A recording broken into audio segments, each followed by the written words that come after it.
What happens when the people who raised you treat love like a transaction? I found out the night my brother called me at midnight, voice shaking, asking for money I didn't have, while my parents sat in their living room, counting the cash from my college fund they'd just spent on vacation. I'm 28 years old, and I've been the family's safety net since I was 16. Not because I wanted to be. Not because I was asked. But because silence, I learned, gets mistaken for consent. They called me responsible. Reliable. The strong one. What they never called me was their daughter. What I discovered next about my own family would change everything I thought I knew about love, loyalty, and the price of being needed. And by the time you hear this whole story, you'll understand why some battles are won not with words, but with the quiet courage to walk away. I grew up in a house where emotions were currency and I was always overdrawn. My parents, Linda and Michael, perfected the art of loving conditionally. Dad worked sporadically, mostly seasonal construction that left him bitter through the winter months. Mom managed a small boutique downtown, bringing home just enough to keep the lights on and her wine glass full. My younger brother Jake was the golden child. Charismatic, athletic, everything came easy to him. Everything except responsibility. I was the one who remembered to pay the electric bill when Dad's unemployment check was late. I was the one who grocery shopped when Mom spent her paycheck on a new dress for girls' night. I was the one who helped Jake with homework, drove him to practice, made sure he had clean clothes for school. At 16, I got my first job at the local diner.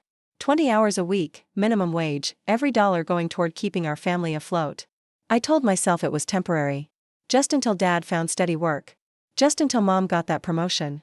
Just until Jake graduated and could help. 12 years later, I was still helping. The pattern was always the same. They'd call with a crisis.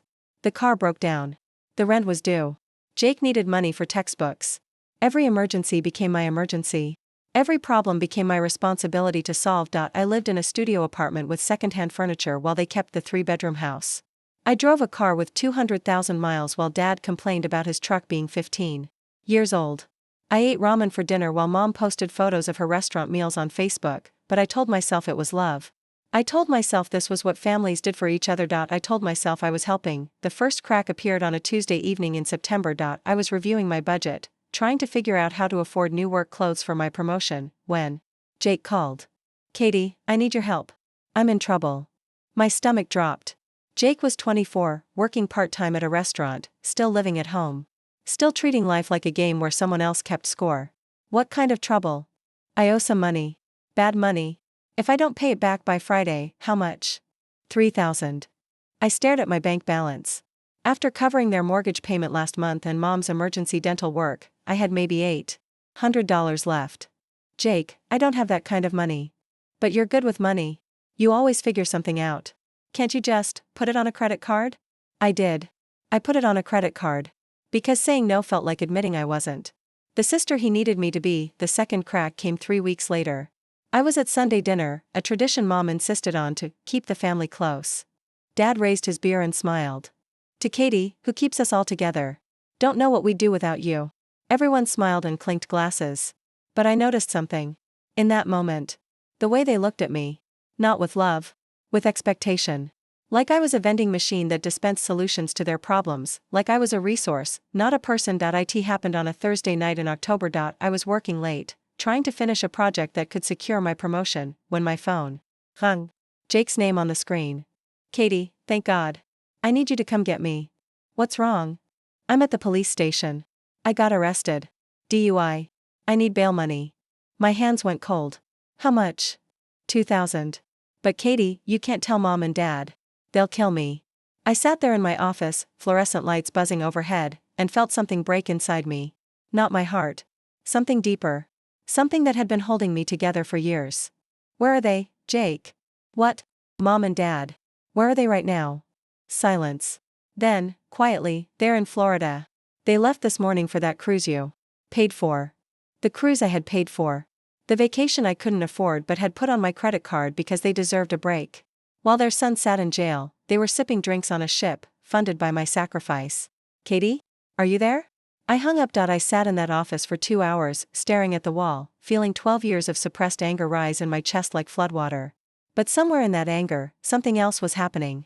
Something was crystallizing. I called my best friend Sarah, the one person who'd been telling me for years that this wasn't normal. "They're on a cruise," I said when she answered. "Jake's in jail, and they're on a cruise I paid for." "Jesus, Katie. What are you going to do? I looked at my reflection in the dark window. For the first time in years, I didn't see the responsible daughter. I saw a woman who'd forgotten how to say no. I don't know, I said. But I'm done being their ATM. Something had to change. And what happened next would test everything I thought I knew about family loyalty. I didn't bail Jake out that night. I turned off my phone and went home to my tiny apartment.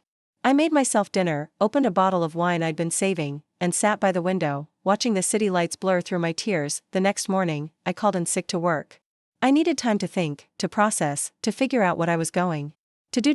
My phone had 17 missed calls. 12 from Jake, 3 from Mom, 2 from Dad. The voicemails were a progression of panic, anger, and manipulation that I'd heard my whole life. Jake, Katie, please. I'm scared. I need you. Mom, Katie, your brother called. How could you leave him there? What's wrong with you? Dad, Katie, this is your father. You answer this phone right now. Family sticks together. I didn't call back. Instead, I did something I'd never done before. I researched. I looked up addiction counselors, legal aid societies, bail bond companies. I made a list of resources Jake could use, services he could access, ways he could help himself. Then I waited. 3 days later, Jake called from a different number. Katie? I'm out. A friend helped me. Good, I said. I'm glad you're okay. Why didn't you come? Why didn't you help me? I took a deep breath. Because helping you meant enabling you. And I can't do that anymore. What's that supposed to mean? It means I love you too much to keep you weak. He hung up. The next call came from Mom. Her voice was cold, disappointed. Katie, I don't know what's gotten into you lately, but this family has always been there for you. It's time you remembered that. When? I asked quietly. What? When has this family been there for me? When I was working 2 jobs to pay for college because you spent my college fund on a kitchen remodel. When I had pneumonia and couldn't work for a week, and you asked me to pay rent early because you needed the money? When has anyone in this family ever sacrificed for me? Silence. Katie, you're being dramatic. No, Mom.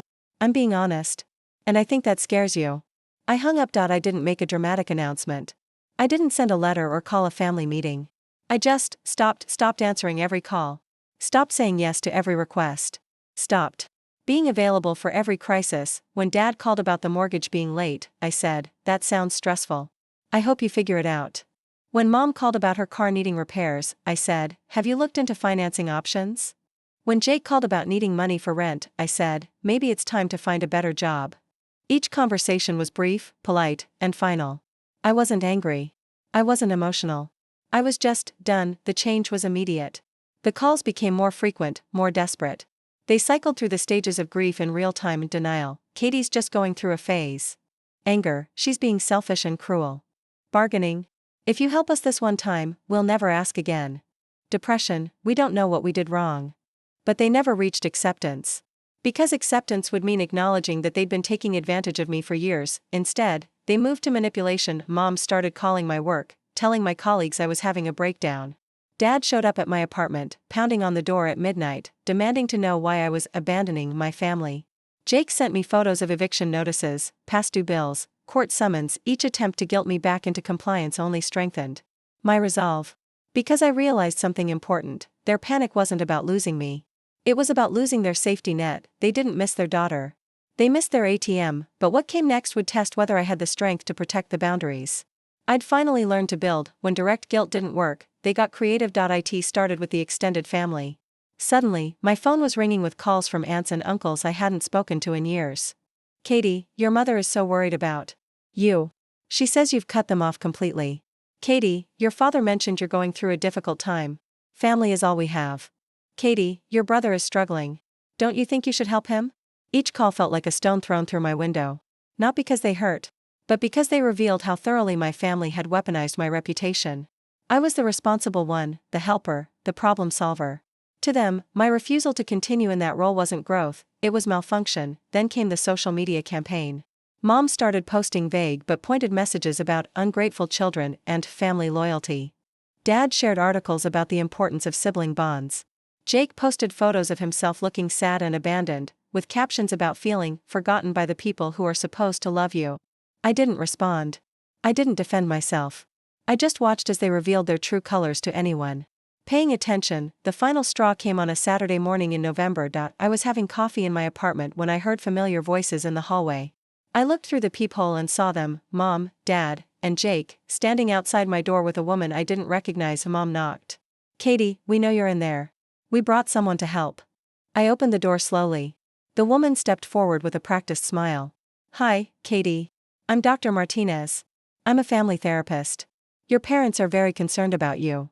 I looked at my family, standing there like an intervention squad, and felt something cold settle in my chest. "I'm not the one who needs therapy," I said quietly. "Katie, please," Mom said.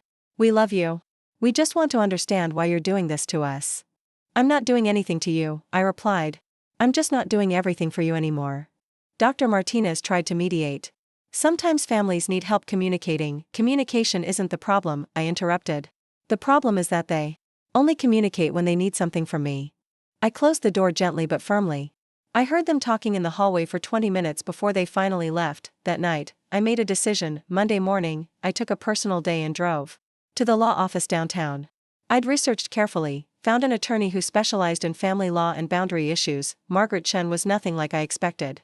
She was younger than me, but her eyes held the weight of someone who'd seen too many families destroy each other with love disguised as obligation. "Tell me what's happening," she said, pulling out a legal pad. I told her everything. The years of financial support, the manipulation tactics, the intervention attempt, the social media campaign. She listened without judgment, taking notes in careful handwriting. "What do you want to happen?" she asked when I finished. "I want them to leave me alone. I want to be able to live my life without constantly looking over my shoulder, waiting for the next crisis." She nodded. "We can do that. But it's going to require some difficult steps." We spent the next hour discussing options. Cease and desist letters. Restraining orders. Documentation of harassment. It felt surreal, talking about legal protection from the people who raised me. "The hardest part," Margaret said, "is that they'll frame this as you being cruel. As you abandoning them. Are you prepared for that?" I thought about Jake in that jail cell, calling me while our parents sipped drinks on a cruise ship. I thought about Mom posting about ungrateful children while expecting me to pay her bills. I thought about Dad pounding on my door at midnight, demanding access to my life and my money. "I've been prepared my whole life," I said. "I just didn't know it." Margaret smiled. "Then let's get started." The cease and desist letters went out that afternoon. Formal, legal, unambiguous. They were to stop contacting me at work, stop showing up at my apartment, stop using family members to relay messages, and stop posting about our family situation. On social media, the response was immediate and predictable. Dad called 37 times in 2 hours. Mom sent a 10-page email about how I was destroying the family. Jake showed up at my apartment with flowers and tears, begging me to come home. I documented everything. Screenshots, voicemails, witness statements from neighbors who'd seen the late-night visits. Margaret was right, building a case required evidence. 2 weeks later, we filed for a restraining order. The hearing was scheduled for a cold Tuesday in December. I sat in the courthouse waiting room, watching families cycle through various stages of legal dissolution. Divorce proceedings, custody battles, estate disputes. All of us there because love alone wasn't enough to hold us together. Margaret sat beside me, reviewing our documentation one final time. "Remember," she said quietly, "stick to the facts. Don't let them pull you into emotional territory." When my family arrived, they looked like strangers. Mom wore her best dress, the one she'd bought for church but never attended. Dad had shaved and wore a suit I'd never seen before. Jake looked genuinely confused, like he couldn't understand how we'd gotten here. They were accompanied by their attorney, a middle-aged man who looked like he'd rather be anywhere else. The judge was a woman in her 50s with kind eyes and a no-nonsense demeanor. She reviewed the paperwork while we all sat in silence, the weight of years of dysfunction hanging between us. "Ms. Morrison," she said, looking at me. "You're seeking a restraining order against your parents and brother. Can you tell me why?" I took a deep breath and began. I told her about the midnight visits, the work calls, the social media campaign. I showed her the documentation, the voicemails, the text messages. I spoke calmly, without anger, just stating facts. "Your Honor," my family's attorney interjected, "this is a family disagreement, not a legal matter. Ms. Morrison has cut off all financial support to her family, and they're understandably upset." The judge looked at him sharply. "Are you suggesting that adult children are legally obligated to financially support their parents?" "Well, no, but then what's your argument?" He shuffled his papers. "Family loyalty. Moral obligation. Neither of which are legally enforceable," the judge said dryly. She turned to my parents. "Mr. and Mrs. Morrison, do you have anything to say?" Mom stood up, tears streaming down her face. Your Honor, she's our daughter. We love her. We just want her to come home. And what does coming home look like? The judge asked. Mom hesitated. Well, we need her help. We can't manage without her. So you want her to resume financial support? It's not about the money, Dad said, standing. It's about family. The judge looked at him for a long moment. Mr. Morrison, your daughter has documented over 50 attempts to contact her in the past 2 weeks, despite her clearly stated request for space. You've shown up at her apartment uninvited multiple times. You've contacted her workplace. How is this about family? Dad's face reddened. She's being stubborn. She needs to understand that family comes first. Family comes first, the judge repeated. Does that include respecting your daughter's right to make her own choices? Silence, the judge turned to Jake. Mr. Morrison, do you have anything to add? Jake looked at me with eyes full of hurt and confusion. I just don't understand why she won't help us anymore. We're family. Mr. Morrison, the judge said gently, at what point did you plan to start helping her? Jake blinked. What? Your sister has been financially supporting this family for 12 years. When were you planning to contribute to that support? I don't. Do you have a job, Mr. Morrison? Part-time. Are you in school? No. Are you disabled or unable to work full-time? No. The judge nodded. I see. She looked at all of us one more time, then made her decision. The restraining order is granted. The respondents are prohibited from contacting Ms. Morrison directly or indirectly, from visiting her residence or workplace, and from posting about her on social media. This order will remain in effect for 1 year. She paused. I'll add this, families should be built on mutual support and respect, not financial dependency and emotional manipulation. Ms. Morrison has every right to set boundaries with her family. And those boundaries should be respected. The gavel came down like a period at the end of a long, painful sentence. The weeks following the court order were the quietest of my adult life. No crisis calls. No emergency texts. No guilt trips or manipulation attempts. For the first time in 12 years, my phone stayed silent. I didn't know what to do with the quiet at first. I'd lived so long in a state of constant alert, waiting for the next family emergency, that peace felt foreign. Suspicious, even. I started small. I bought groceries for myself, food I actually wanted to eat. I upgraded my phone plan. I got a haircut at a salon instead of the cheap place I'd been going to for years. Each small act of self-care felt like rebellion. I also started therapy. Real therapy, not the ambush intervention my family had tried to stage. Dr. Williams was a woman in her 60s who specialized in family trauma and codependency. You've been parentified, she told me during our 3rd session. You were forced to take on adult responsibilities and emotional labor as a child, and you never learned that it was okay to have needs of your own. I thought I was being helpful. I said. You were. But help becomes harm when it prevents people from learning to help themselves. She was right. I'd been so busy fixing their problems that I'd never given them the chance to grow up, to take responsibility, to face consequences. I'd been their enabler, not their savior. The realization hurt, but it also freed me. I wasn't responsible for their choices anymore. I wasn't responsible for their happiness. I was only responsible for my own life. For the first time in years, I started making plans that were just for me. I enrolled in a graduate program. I started dating again. I took a weekend trip to the mountains just because I wanted to see the fall colors. I learned to say no without guilt. I learned to say yes without obligation. I learned that love doesn't require sacrifice, but healing isn't linear. And sometimes, the people who hurt you most are the ones who know exactly how to find you when you're starting to feel strong. The call came on a Sunday morning in March, 6 months after the restraining order, unknown number, but I recognized the voice immediately. Katie? It's me. It's Jake. My heart hammered. Jake, you're violating the restraining order by calling me. I know. But Katie, it's Dad. He's in the hospital. He had a heart attack. The world stopped. Despite everything, despite the boundaries and the legal orders and the months of silence, he was still my father. Is he okay? He's stable, but Katie, he's asking for you. He wants to talk to you. I closed my eyes. This was the test. This was the moment when they'd find out if guilt could still break down the walls I'd built. Which hospital? St. Mary's. Room 314. Katie, thank you. I knew you'd come. I hung up and sat there for a long time, feeling the old familiar pull of obligation. The voice in my head that said real daughters don't abandon their fathers, even when those fathers have spent decades taking advantage of them. But there was another voice now, quieter but stronger.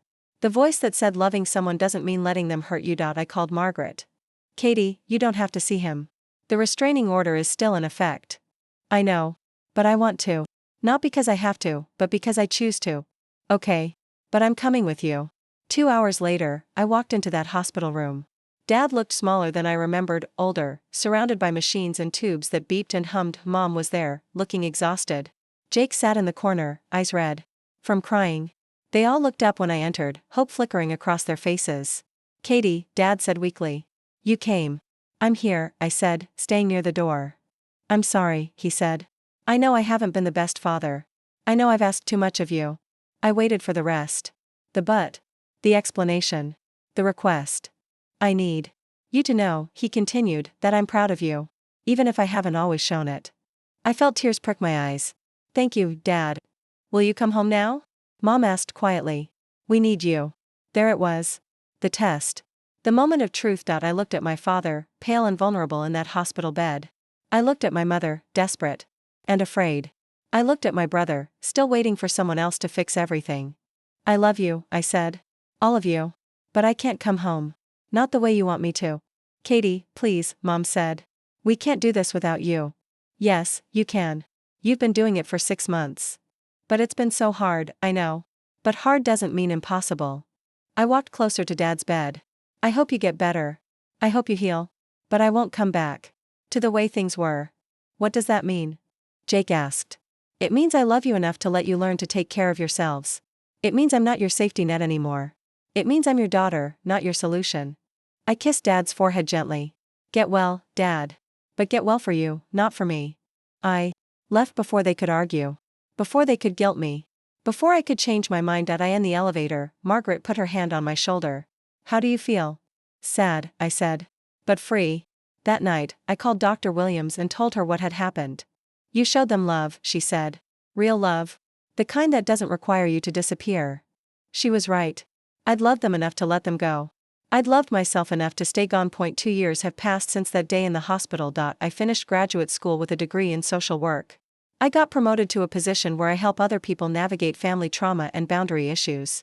I married a man who loves me for who I am, not what I can provide for him. I live in a house with a garden and a dog named Murphy.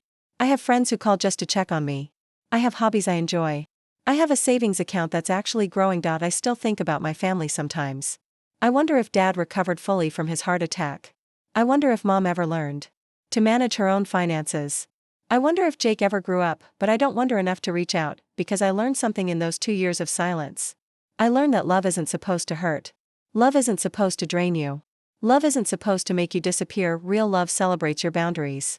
Real love wants you to thrive. Real love doesn't require you to set yourself on fire to keep other people warm. I used to think I was selfish for wanting a life of my own. Now I know I was just human. I used to think I was cruel for walking away. Now I know I was just brave. I used to think I was abandoning my family. Now I know I was just finding myself. Last week, I got a letter. My name and address in handwriting I recognized, but no return address. Inside was a photo from Jake's wedding, a ceremony I wasn't invited to. He looked happy, standing next to a woman I'd never met, surrounded by people who looked genuinely joyful. There was no note. No explanation. Just the photo. I studied it for a long time, looking for clues about who he'd become. He looked older, more mature. More like the man I'd always hoped he could be. I was happy for him. Genuinely happy. But I also felt something else, relief. Relief that he'd found his way without needing me to guide him there. I put the photo on my refrigerator, next to pictures of my new life. My husband, my friends, my dog. My chosen family, and sometimes, finding your chosen family means letting go of the one you were born into. There's a letter I wrote 6 months ago, on the anniversary of the restraining order. Unlike the letters I used to write and delete, this one I actually sent. Dear family, I want you to know that I'm okay. More than okay. I'm happy. I want you to know that I don't hate you. I don't even blame you, really.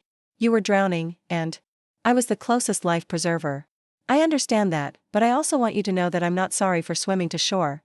I'm not sorry for choosing myself. I'm not sorry for building a life where I matter. I'm not sorry for learning that love doesn't require sacrifice. I hope you're okay. I hope you figured out how to take care of yourselves. I hope you learned to love each other without needing someone to fix everything. I hope you learn that asking for help is different from demanding rescue. I hope you learn that family isn't about who owes what to whom. I hope you learn that love isn't a transaction, but I won't come back to check, because I finally learned the difference between helping and enabling. I finally learned the difference between love and obligation. I finally learned that some people Can only love you when you're useful to them, and I finally learned that's not love at all. I'm proud of the boundaries I've built. I'm proud of the life I've created. I'm proud of the woman I've become. I'm proud of choosing myself, with love but without regret. Katie. I never got a response to that letter. I didn't expect one. But 3 weeks later, I got a check in the mail. A check for $15,000, with a note in Dad's handwriting, for everything. We're sorry. I stared at that check for a long time. $15,000. A fraction of what I'd given them over the years, but more than I'd ever expected to see again. I could have deposited it. I could have seen it as validation, as proof that they finally understood what they'd taken from me. Instead, I endorsed it and mailed it to the local shelter for homeless families. In the memo line, I wrote, "For people who need a real safety net." Because I'd learned something important: my worth wasn't measured in dollars. My value wasn't determined by what I could provide for others. I was valuable simply because I existed. I mattered simply because I was alive. I deserved love simply because I was human, and if you've made it this far in my story, you deserve to know that you matter too. Your life is not a down payment on someone else's happiness. Your worth is not determined by your usefulness. Your love is not measured by your willingness to disappear. You matter. You deserve to be seen. You deserve to be loved for who you are, not what you can provide, and if the people in your life can't see that, maybe it's time to find new people. Thank you for listening to my story. Thank you for seeing me. Thank you for understanding that sometimes, the quietest exit is the loudest declaration of self-love. If this story resonated with you, please share it. Someone out there needs to hear that it's okay to choose themselves. Someone needs to know that walking away isn't giving up. It's growing up, and if you're still trapped in a cycle of conditional love, still sacrificing yourself for people who only want you when you're convenient, this is your permission to stop. This is your permission to matter. This is your permission to choose yourself. You don't need anyone's permission to live your own life. But if you did, I'm giving it to you. Be brave. Be free. Be yourself. The world needs you, all of you. Not just the parts that are useful to other people. Drop a comment and let me know. Have you ever had to choose between family loyalty and self-preservation? I read every single one, and your story matters too.